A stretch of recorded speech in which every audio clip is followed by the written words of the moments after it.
Well, as we continue to read Isaiah, we see declaration after declaration of judgment against the nations.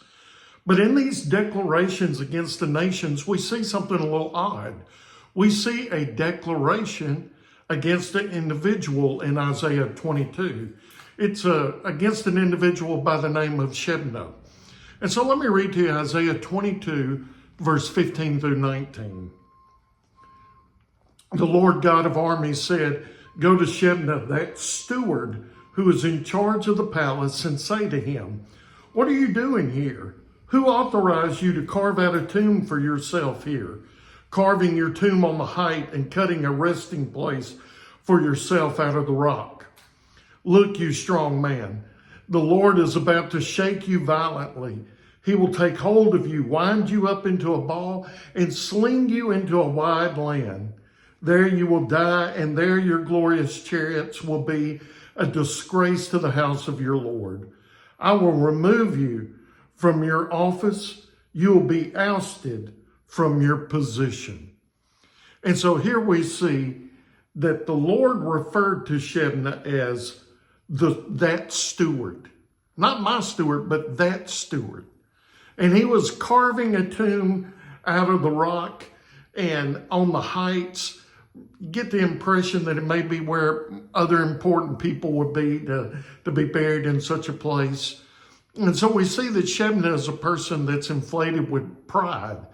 Not only that, they were under the threat of impending Assyrian, war, that the Assyrians were coming to surround Jerusalem, and he had the wrong priority at the time. And so what will God do instead? He's going to reject Shebna, as we see, but what's he going to do instead? Well, if you continue on and look at Isaiah 22, verse 20 through 25. "On that day I will call for my servant Eliakim, son of Hilkiah.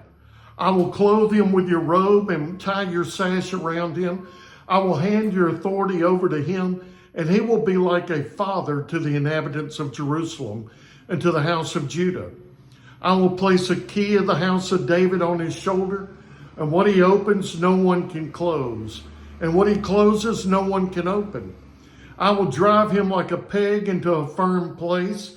He will be a throne of honor for his father's family.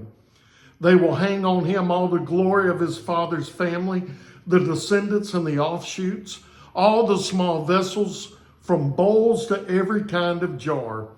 On that day, the declaration of the Lord of armies, the peg that was driven into a firm place will give way to be cut off and fall, and the load on it will be destroyed. Indeed, the Lord has spoken."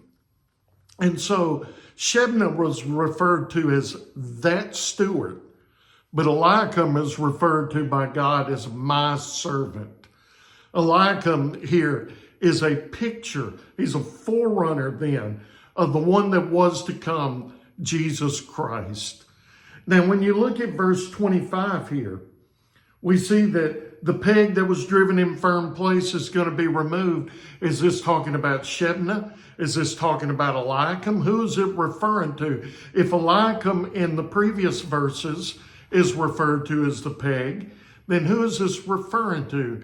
I think it's kind of referring to Eliakim's descendants, those from his family that Eliakim was driven into a firm place, and eventually Judah will be taken into exile. It could very well be talking about Eliakim's descendants. But regardless of the fact, the question we need to ask ourselves is, who are we a servant of? Are we like Shebna, a servant of ourselves? Or are we like Eliakim, a servant of the Lord? And I want to encourage you to commit to live your life as the Lord's servant so that you and I can be known to the Lord as my servant.